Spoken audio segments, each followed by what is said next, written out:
T shirt மாறி போட்டேன் எனக்கு எஸ்ஆர்ஹெச் டிஷர்ட் கேட்டோம் சிஎஸ்கே டிஷர்ட் மாத்திட்டு ஜெயிச்சுட்டு வரோம் திரும்ப வரும் செம்மையாக இருந்தது. அதுவும் ஆர்சிபி ஃபேனாக வந்து ரொம்ப ஹாப்பி. நேற்று செம்மையாக இருந்தது. இன்றைக்கி சிஎஸ்கே எப்படி தோற்றுன்னு நினச்சோம். ஆக்சுவலி நாங்கள் டிசைட் பண்ணிட்டோம் ஆக்ஷன்லேயே சிஎஸ்கே தோற்றுருச்சுன்னு. இன்றைக்கி நிறைய நோ பால் ஃப்ரீட்டு நிறைய வைடஸ் ரொம்ப ஹாப்பி. ஆமாம், அதுக்கப்புறம் கொஞ்சம் அப்புறம் ஜடேஜா ஒரு செம்மையாக இருந்தது. அவரை கொஞ்சம் முன்னாடியே விட்டுறது நல்லா இருந்திருக்கும்னு நினைக்கிறேன். ஆனால் ஃபீல்டிங் பயங்கரமாக இருந்தது, சூப்பராக இருந்தது. ஆமா, நேத்துலாம் ஜோஷ் ஹேசல்வுட் வேற லெவலில் பண்ணிட்டாரு. இந்த வருஷம் கப்பு எங்களுக்கு தான் கன்ஃபார்மா. ஆமா, செம்ம. ரச்சட் பட்டிடர் கேப்டன்சி வேற லெவலில் இருக்கு. கப்பு எங்களுக்கு தான் இந்த வருஷம். கண்டிப்பா அடிச்சிருவோம். வேற லெவலில் இருக்கு. சின்ன சுவாமி ஹோம் கிரவுண்ட் வேற. மே 3 நல்லா தான் இருக்கும். எப்படி ஆர்சிபி தான் ஜெயிக்க போகுது, அது ஹோம் கிரவுண்டில் வர. அவங்க ஹோம் சின்ன சுவாமி பெரிய சுவாமி ஆக்கி விட்டுருவோம். நேற்று ஜெயிச்சோமே, நேற்று ஸ்டார்டிங்கு. நாளைக்குமே ஜெயிப்போம். ஈசால கப் நம்பி கண்டிப்பாக இந்த வருஷம் ஜெயிப்போம் கன்ஃபார்ம். Thank you so much. என்ன சொல்ல வரீங்க? அப்படின்னு பாவம் தான் அவங்களும். நான் ஹர்ட் பண்ண விரும்பல. நல்லதான், நெக்ஸ்ட் டைம் கப் அடிப்பாங்க. பரவாயில்ல. இந்த வருஷம் லாலிபாப் இன்னைக்கு பார்த்துட்டேன் மேட்ச்ல. இந்த வருஷம் கப்பு 5 கப்பு இன்னைக்கு வார்த்தை இல்லையே. இன்னைக்கு ப்ரூவ் பண்ணுங்க. பரவாயில்ல, இந்த வருஷம் நான் கப் அடிக்கிறோம் பாருங்க. பாய். கொஞ்சம் கேவலமா தான் கையில இருந்த மேட்ச் அவ்வளோதான் முடிச்சு விட்டாங்க. முடிஞ்சிச்சு. சிஎஸ்கே குவாலிஃபை ஆக சான்ஸ் இல்லை. லாலிபாப்லாம் பேசக்கூடாது. இல்ல பாருங்க லாலிபாப் என்ன பண்ணு இங்க இந்த 5 கப் அடிச்சு 5 ஸ்டார் எங்க இடத்துல உங்க எவ்வளவு இருக்கா? படா 5 கை இருக்குடா சார். ஈசால் கப் நம்மதே சார். இந்த வருஷம் நாங்க லாலிபாப் நம்மதே சார். ஆர்சிபி கப் ஈசால கப் அடிச்சிரோம் சார். கப் அடிக்கல கிரவுண்ட் பக்கமே வரக்கூடாது. லாஸ்டா நான் கப் அடிக்கலனா என்ன பண்ணு? லாலிபாப் சாப்பிட்டு சரி நீங்களே சொல்லுங்க. ஈசால கப்பு லாலிபாப் சப்பு. அவ்வளவுதான். அமேசிங். என்ன போச்சு எல்லாம் அடுத்த சீசன் மேல வர போனோமா. எனக்கு என்ன ஒரே ஒரு வருத்தம்னா சிஎஸ்கே சேர்கர்ஸ் வந்து ஒழுங்கா ஆடவே இல்லை ப்ரோ. நான் ஃபுல்லா பார்த்தது ஃபுல்லா எஸ்ஆர்ஹெச்சோட சேர்கர்ஸ் தான் நல்லா ஆக்டிவா இருந்தாங்க. என்ன பண்றது போங்க ப்ரோ. நாங்கள் தான் எல்லாரும் ஒரு 180 ஸ்கோர் பண்ணியிருந்தாங்கன்னா கண்டிப்பாக சிஎஸ்கேக்கு வாய்ப்பு இருக்கும். அது மட்டும் கொஞ்சம் மிஸ் பண்ணிட்டாங்க. மற்றபடி நல்லா எல்லாரும் ப்ளே பண்ணாங்க, சூப்பராக ப்ளே பண்ணாங்க. மற்றபடி எதுவும் சொல்கிறதுக்கு அளவுனா இந்த வாட்டி கிடையாது. இந்த வாட்டி எல்லாமே டஃப் கொடுத்து எல்லாமே போட்டாங்க. பால் எல்லாமே ஜடேஜா சூப்பராக ஓவர் போட்டார். Jadeja excellent over. And then பார்த்தீங்கன்னா கொஞ்சம் ஒயிட் போடாமல் இருந்திருக்கலாம். அவரும் கொஞ்சம் நான் பார்த்துருந்தாங்கன்னா இனிமேல் நிறைய இது பண்ணியிருந்தார். கொஞ்சம் இதுவாக இருந்தது. மற்றபடி நம்ம கண்டிப்பாக ஜெயிப்போம். அடுத்த ஐபிஎல் கண்டிப்பாக சிஎஸ்கே வின் பண்ணுவோம். வாய்ப்பு இருக்குது, கண்டிப்பாக வாய்ப்பு இருக்குது. ஆர்சிபி வாய்ப்பு இல்லை பாஸ். பிளே ஆஃப் ஆனால் நீங்கள் பிளே ஆஃப் வரணும். வந்துட்டு நீங்கள் தோற்றுட்டு போனோம். நாங்கள் அதை பார்க்கணும், கண்டிப்பாக பார்க்கணும்.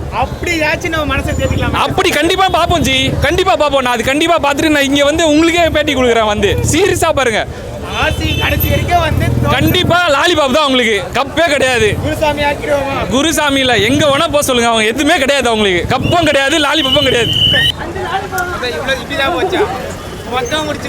முடிச்சுட்டாங்க போங்க. ஒன்றும் பண்ண முடியாது ப்ரோ. ஃபீல்டிங் நல்லா தான் பண்ணாங்க, பட் இருந்தாலும் முடியல. அப்படியெல்லாம் சொல்ல முடியாது.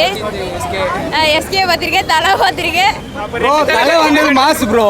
2 தலை தரிசனம் கிடைத்து சிஎஸ்கே நல்ல கம்பேக்கு. பையன் எஸ்ஆர்ஹெச் ஃபேனு. 17 ஓவர் வரைக்கும் பயம் இருந்துச்சு. பத்திரானா கொஞ்சம் நல்லா பண்ணியிருக்கலாம். ஹோம் டவுனில் சிஎஸ்கே ஜெயிச்சிட்டாங்க. இந்த தாட்டி நாங்கள் ஹோம் டவுனில் எஸ்ஆர்ஹெச் வந்து ஜெயிச்சிட்டோம். அது பார்த்தீங்கன்னா டேட் வந்து ஏப்ரல் 29 சேப்பாக்கில் சிஎஸ்கே ஜெயித்தாங்க. அதே இந்த தாட்டி நாங்கள் எஸ்ஆர்ஹெச் ஜெயிச்சிட்டோம் இங்கே சேப்பாக்கில். ரொம்ப ஹாப்பியாக இருக்குது எஸ்ஆர்ஹெச்சுக்கு. ஆர்சிபி ஃபேன்ஸ் வராங்க, அப்படியே அவங்களே கூட்டிகிட்டு பேசிகிட்டு வந்துருங்க. மேட்ச் வந்து என்ன சொல்கிறது, வின் பண்ண வேண்டான்னு சொல்லி விளாடுறாங்க. நம்பர் 1. ஏன்னா வந்து ஒரு மேட்ச் ஃபஸ்ட்டு மேட்ச் மட்டும் வின் பண்ணிவிட்டு மீது எல்லா மேட்சும் தோற்றலான்னு முடிவு பண்ணி தான் விளாடுறாங்க. ஏன்னா there is no intent in the match, there is no fighting spirit. ரன்ஸே இல்லை போர்டில் ரன்ஸே இல்லாமல் எப்படி வின் பண்ண முடியும் சொல்லுங்கள். டெஃபினெட்லி ஒரு 30 ரன்ஸ் எக்ஸ்ட்ராவாக அடிச்சிருக்கலாம். நம்ம முடிவு பண்ணிட்டோம், நீங்கள் 200 அடிச்சுக்கோங்க, நம்ம 160 தான் அடிப்போம். நம்ம 160 தான் அடிப்போம், நீங்கள் எவ்வளோ வேணாலும் அடிச்சுக்கோங்க. அந்த மாதிரி இருந்தது. சும்மா வராங்க, ஜாலியாக வராங்க. இந்த சீசன் தோனி இருக்காருன்னு, நெக்ஸ்ட் சீசன் தோனி கிடையாது. அப்போ நம்ம பார்க்க வரவங்க தான் ஏமாறியா? ஆமாம், இல்லை இது வந்து நிஜமாகவே வந்து காசு வேஸ்ட் தானேங்க. இப்போ நானும் தெரிஞ்சுட்டே வரலையா? இப்போலாம் தெரிஞ்சுட்டு தானே வரேன், லூஸ் பண்ண போகிறோம் தெரிஞ்சு கிரிக்கெட்டுக்காக வரேன். அப்போ வந்து தோனி வந்து லாஸ்ட் சீசன் கன்ஃபார்ம்ட் ஆச்சு. தோனி லாஸ்ட் சீசனாக நெக்ஸ்ட் சீசன் கிடையாது தோனி வந்து. அப்புறம் நீங்கள் க்ரௌடை பாருங்கள், எவ்வளோ டவுன் ஆகும் பாருங்கள். சேல்ஸ் பாருங்க எவ்வளோ டவுன் ஆகும் ஃபேன்ஸுக்கு அப்புறம் தான் தெரியும். ஆமாம், அப்போ பாருங்கள் நீங்கள். சிஎஸ்கே நான் ஏட்டர்ஸ் கிடையாது, எனக்கு டோனி ரொம்ப பிடிக்கும். ஆனால் நாங்கள் வின் பண்ணதில் ரொம்ப சந்தோஷம், அவ்வளோதான். எங்களை ஏட் பண்ணாதீங்க. ஆர்சிபி இருந்தாலும் சரி, எம்ஐ இருந்தாலும் சரி, எங்களை ஏட் பண்ணாதீங்க. நன்றி. மேட்சுக்காக வரல, அஜித் குமார் வந்திருக்கேனாரு, அதுக்காக பார்க்க வந்தேன். சூப்பர் தான் ப்ரோ. இருந்தாலும் மொத்தமாக முடிச்சு விட்டாங்கன்னு சொல்கிறத விட ஒன்றும் சொல்கிற மாதிரி ஒன்றும் இல்லை. ரொம்ப இதாக இருக்குது. 2 தலை தரிசனம் கிடச்சிது. அது கண்டிப்பாக எஸ்கேஏகே சூப்பராக இருந்தது. மற்றபடி மேட்ச்சு கொஞ்சம் வின் பண்ணி தான் நல்லா இருந்திருக்கும். எங்களுக்கு அதுவும் சர்ப்ரைஸாக இருந்திருக்கும். முடியாமல் போயிடுச்சு. சரி, ஓகே, இது வரைக்கும் ஓகே, சூப்பர் முடிஞ்சது ப்ரோ. சரி, இருக்கிற 6 மேட்ச் என்ஜாய் பண்ணிட்டு போகலான்னு வந்தோம். அதுவும் பண்ண விட மாட்டேறாங்க ப்ரோ. சம்பவம் பண்ணி விட்டு அனுப்பிச்சிடுறாங்க. வேற லெவல் ப்ரோ. நல்லா தான் போச்சு, ஆனால் கொஞ்சம் கடைசியில் விட்டுட்டோம். சிஎஸ்கே முடிச்சு விட்டாங்க. அடுத்த வருஷம் கம்பேக் அடுத்த வருஷம் பார்த்துக்கலாம். ஸ்ட்ராங்காக வருவோம். அடுத்த வருஷம் கப்பு நம்மளுக்கு தான். அடுத்த வருஷம் இந்த வருஷமும் ஸ்ட்ராங்காக வரதா சொல்லிட்டு இருக்கோம். அடுத்த வருஷம் பார்த்துக்கலாம். அடுத்த வருஷம் இந்த வருஷம் அவ்வளோதான், சாமி கொடுத்தாச்சு. அப்படி கூட வச்சுக்கோங்க. ஆனால் மற்ற மேட்ச்லாம் ஜெயிக்கலாம். மேட்ச் எப்படி வரும்? கப்பு எங்களுக்கு தான் ப்ரோ. எத்தனை இருங்க இப்போ பார்த்துலாம். எல்லாமே ஜெயிச்சு அடுத்த வருஷம் நம்ம தான் கண்டிப்பாக. இந்த வருஷம் சாமி கொடுத்துடலாமா? டீமில் வந்து பேட்டிங் கொஞ்சம் வீக்காக இருக்குது ப்ரோ. ஏன்னா நம்ம வந்து இப்போ தோக்குறத பற்றி பேசிக்கிருக்கோம். நம்ம ஆக்ஷன்லேயே தோத்துட்டோம் ப்ரோ. பிளேயர்ஸை கரெக்டாக எடுக்கல ப்ரோ. அங்கே தான் நம்ம தோற்றோம். எனிவே ப்ரோ, நம்ம நெக்ஸ்ட் இயர் வந்து நல்ல டீம் ஃபார்ம் பண்ணிட்டு வின் பண்ண சான்சஸ் இருக்குது. இந்த டைம் ஆர்சிபி வின் பண்ணணும்னு ஆசைப்பட்றேன். ஆர்சிபி ஜெயிக்கணும், நல்ல டீம் இருக்குது. கண்டிப்பாக விட்டுறலாம், ஓகேங்களா? இதெல்லாம் மறந்துடணும். நம்ம 5 கப் வச்சுருக்கோம், ஸோ அதெல்லாம் மறந்துடணும், ஓகேங்களா? கண்டிப்பாக தேர்த்திக்கணும். இதுதான் அதெல்லாம் ஒரு கப்பு கூட அடிக்காமல் எத்தனையோ டீம் இருக்காங்க. நம்மளுக்கு 5 கப் இருக்குது. ஸோ பெரிய டீம் தான். நம்ம சிஎஸ்கே நம்ம இப்படி பார்த்தது இல்லையா, மனசுலாம் வலி. கஷ்டமாக தான் இருக்குது ப்ரோ. பட் நெக்ஸ்ட் இயர் கண்டிப்பாக நம்ம கம்பேக் கொடுப்போம் ப்ரோ. நல்லா போல bro. What bro, this is really wrong bro. முடியல ப்ரோ, அவ்வளோதான் ப்ரோ. கதற விடுறாங்களா நம்மள? ஆர்சிபி பெங்களூரில் சந்திப்போம் சிஎஸ்கேவோட. ஆர்சிபி கப் அடிக்குமா இந்த வாட்டி? அதான் நான் சொல்ல மாட்டேன். சிஎஸ்கே அடிக்கலையே. அடிச்சிருக்கலாம். முடியல அவங்களால. இந்த கடைசியில் போய் உட்காந்துருக்காங்க சிஎஸ்கே. அது ஒன்றும் இல்லை, முடியும் அவங்களால. பிளேயர் சரியாக இல்லை, அவ்வளோதான். இதை கண்டிப்பாக முடிச்சு விட்டாங்க. நான் லாஸ்ட் 5 ஓவர்ஸ் நம்ம ஆடல, 30 ரன்ஸ் கூட வரல. தோனி அவுட் ஆகிட்டா, யாரும் இல்லை சிஎஸ்கே. அது பவுலிங் 10 ஓவர்ஸ் பயங்கரமாக இருந்துச்சு. லாஸ்ட் 15 ஓவர்ஸ் பயங்கரமாக இருந்துச்சுண்ணா. லாஸ்ட் அதுதான் 5 விட்டாங்க. ஃப்ரீ டு வைடு 10 ரன் போட்டு கதற விடுங்கண்ணா. பவுலிங் மாற்றின டீமை ஆப்ஷனில் போயிடுச்சு நம்மளது. ஆப்ஷன்லேயே முடிச்சு விட்டாங்க. ஆமாம், ஓகே. இந்த வாட்டி சாமிக்கு தான். சாமி அவ்வளோதான் போயிடுச்சு. டிக்கெட் காசு வேஸ்ட்டு, அவ்வளோதான். ஓகே, ரொம்ப ஏமாற்றம் சார். ரொம்ப கஷ்டம். சென்னை தேடி வர்றது இந்த வருஷம் அவ்வளோதான் முடிஞ்சது. அடுத்த சீசன் பார்த்துக்கலாம் சார். ஒன்றும் கதற விடலையே. லாஸ்ட் பால் வரையும் வந்து இதாக போயிட்டு அதுக்கப்புறம் வந்து லாஸ்ட் பால்னு சொல்ல ஒரு க்ளோஸாக தான் போச்சு மேட்ச். 15 ஓவர்ஸ் நல்லா போச்சு. ஆமாம், அதுக்கப்புறம் வைடு ஃப்ரீ ஹிட்னு போட்டு முடிச்சு விட்டாங்க. ஆமாம், அது ரொம்ப இது பண்ணிட்டானுங்க.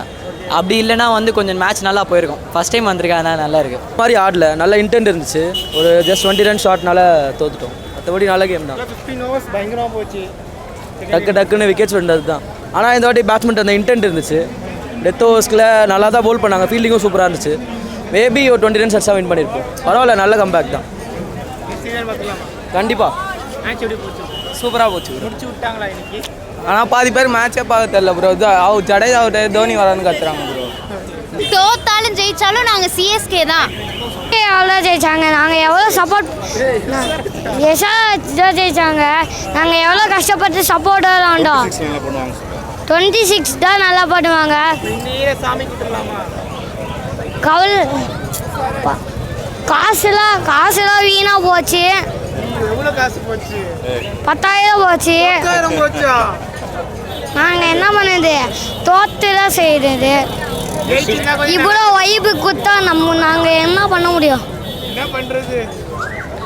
தோத்துட்டா போகுது எல்லாமே. தோனி மட்டும் வயசாயிடுச்சு. டோனி வந்தார், 6 ரன் தான் அடிச்சாரு. நல்லா பார்த்து அவங்கக்கிட்ட 5 கப் இருக்கு. ஆனால் நம்மக்கிட்ட 5 கப் இருக்குடா. 5 அவங்கக்கிட்ட. ஆனால் அங்கே 5 கப் இருக்கு. கண்டிப்பாக 6 கப்புக்கு வந்து நம்ம தோனின்னு பார்த்தேன். ஆனால்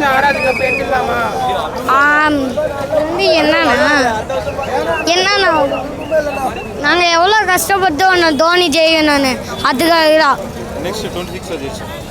நேற்று அடுத்த வருஷம் தான் தோனியே இருக்க மாட்டாளே, ஏன்னா அவருக்கு வயசாயிடுச்சு, ஒன்றும் பண்ண முடியாது, அவுட் ஆகிட்டே இருக்கலாம். ஓரளவுக்கு போச்சு. இந்த வாட்டி போன வாட்டியோட டீசென்ட்டு. இந்த வாட்டி கொஞ்சம் இந்த வருஷம் over, but next year comeback wait பண்ணலாம். இந்த வாட்டி மேட்ச் கொஞ்சம் டீசெண்டாக இருந்துச்சு, கொஞ்சம் சேஞ்சஸ் பண்ணியிருந்தாங்க, நிறைய யங்ஸ்டர்ஸ் எடுத்துகிட்டு இருந்தாங்க. டெவால் ப்ரூவிஸ் எல்லாம் வந்திருந்தான், நல்ல ஃபீல்டிங்கும் பேட்டிங் நல்லா பண்ணியிருந்தாரு. அதுக்கப்புறமா ஷேக் ரஷீதே இன்னைக்கு கொஞ்சம் டிசப்பாயின்மெண்ட் ஆயிடுச்சு. ஆயுஷ் மாத்திரே ஆஸ் யூஷுவல் கொஞ்சம் டீசெண்டாக ஆடிருந்தாரு. சரியா ஆடலை, அதுதான் பிரச்சனை. அவர் மொத்த டீமே சரியா ஆடலடா. இந்த வருஷம் அவ்வளோதான், சோலி முடிஞ்சு விட்டாங்க. அவ்வளோதான். அடுத்த வருஷம் கம்பேக்கும் கிடைக்காது. இந்த வருஷம் சாமிக்கு, அடுத்த வருஷம் கிடையாது. தோனி ரிட்டையர் ஆனதுல சிஎஸ்கே அவ்வளோதான். சப்போஸ் இந்த ஐபிஎல் நம்ம கப்பு வாங்கியிருந்தா கூட அடுத்து தலை பார்த்துருக்க முடியாது. ஸோ அதனால் வெயிட்டிங் பார்க்கலாம். கம்பேக்கோட கண்டிப்பாக வருவோம். இப்போ நீங்களே ஆயுஷ் மாத்திரை நல்ல ஸ்டார்ட் கொடுத்தாங்க, பட் சிக்ஸஸ் யாரும் அவ்வளோவா அடிக்கல இன்னைக்கு. எப்பயுமே அது ஒரு ட்ராபேக்காக தான் இருக்குது சென்னைக்கு. பேட்டிங் கொஞ்சம் நல்லா பண்ணியிருக்கணும். அதான் பவுலிங்கு அங்கே நம்பிக்கையோட வரும், ஜெயிச்சிருவாங்கன்ட்டு முடிச்சு விட்டு தான் அனுப்புகிறாங்க. அதுக்கு ஒன்றும் பண்ண முடியாது ப்ரோ. நெக்ஸ்ட் இயர் பார்த்துக்கலாம், ஒன்றும் பிரச்சனை இல்லை. மற்ற டீமுக்கு சான்ஸ் கொடுக்கணும்ல. யங்ஸ்டர்ஸ்க்கு வந்து சென்னை கொடுத்த இம்பார்ட்டன்ஸ் வந்து ரொம்ப பிடிச்சிருந்துச்சு. அவங்களோட வேலையை நல்லா செஞ்சுருந்தாங்க, ரொம்ப ட்ரை பண்ணாங்க, பெட்டராக தான் விளாண்டாங்க. இன்னொன்று பத்திரிகை வந்து லாஸ்ட் ஒரு 3 மேட்சஸாக ரொம்ப சிஎஸ்கே நம்புகிறாங்களோ அப்படின்ற மாதிரி தோணுது. லாஸ்ட் ஒரு 3 மேட்ச் எடுத்து பார்த்தீங்க அப்படின்னா பத்திரிகை தேவையில்லாமல் ரன்ஸும் ரொம்ப கொடுத்துட்ருக்காரு. ஸோ வைடு அதிகமாக போடுறாருன்றதை விட அவரை வந்து நம்பியே வந்து பார்த்திங்கன்னா டெத் ஓவரில் இருக்கலாம் அப்படின்ற மாதிரி சிஎஸ்கே இருக்காங்க. அந்த விஷயம் வந்து பார்த்திங்கன்னா ரொம்ப பேக்காக இருக்குது. ஸோ அவருக்கு பதில் வேறு யாருன்னா சான்ஸ் கொடுத்து பார்க்கலாம் இதுக்கப்புறம் இருக்க 4 மேட்ச்சு. ஸோ இந்த சீரீஸ்லேருந்து நம்ம வெளியே போயிடுவோம், கண்டிப்பாக வெளியே போயிட்டோம். அடுத்த இதில் வந்து பார்த்திங்கன்னா நம்ம இந்த யங்ஸ்டர்ஸை வச்சு இன்னும் என்னென்னலாம் பில்ட் பண்ணலாம், எப்படி பண்ணலான்றதை நம்ம இம்ப்ரூவ் பண்ணால் கரெக்டாக இருக்கும். CSK well plate. தோனி எப்போவுமே தோனி தான். இந்த ஆள் நம்மளுக்கு எவ்வளோ போதுங்கிற சலிக்கிற அளவுக்கு ஒரு மெமரிஸ் கொடுத்துருக்குறாங்க. இந்த ஆளுக்காக ஒரு சீசன் நம்ம என்ஜாய் பண்ணிட்டு போகலாம். கப்பெல்லாம் தேவையில்லை. நமக்கு ஆல்ரெடி குடவுனில் இருக்க ஒரு 8-9 கப்புக்கு இருக்குது. எல்லாம் சேர்த்து சாம்பியன்ஸ் ட்ராஃபி சேர்த்து ஐபிஎல் சேர்த்து ஒரு 7 கப்புக்கு இது ஒரு 2 சீசன் போனால் போட்டோம். நம்மளுக்கு என்ன, நம்ம தலையை இந்த வருஷம் சென்ட் ஆஃப் கொடுக்கும்போது நல்லா ஜாலியாக கொடுக்கணும், அவ்வளோதான். பாவம் அவங்கள மனசு நோக்கி இது பண்ணக்கூடாது. ஸோ தலைக்காக தான் இந்த மேட்ச் தோத்தாலும் பரவாயில்ல, இந்த சீசன் போனாலும் பரவாயில்ல. இந்த ஒரு சீசன் தலையை என்ஜாய் பண்ணிட்டு விட்டு அடுத்த சீசன் ஆடுவா போகிறாங்க இல்லையா தெரில. ஆடுற மேட்ச் இன்னொரு 3 மேட்ச் ஆட போகிறாங்க, அதில் என்ஜாய் பண்ணிட்டு போக வேண்டியது தான்.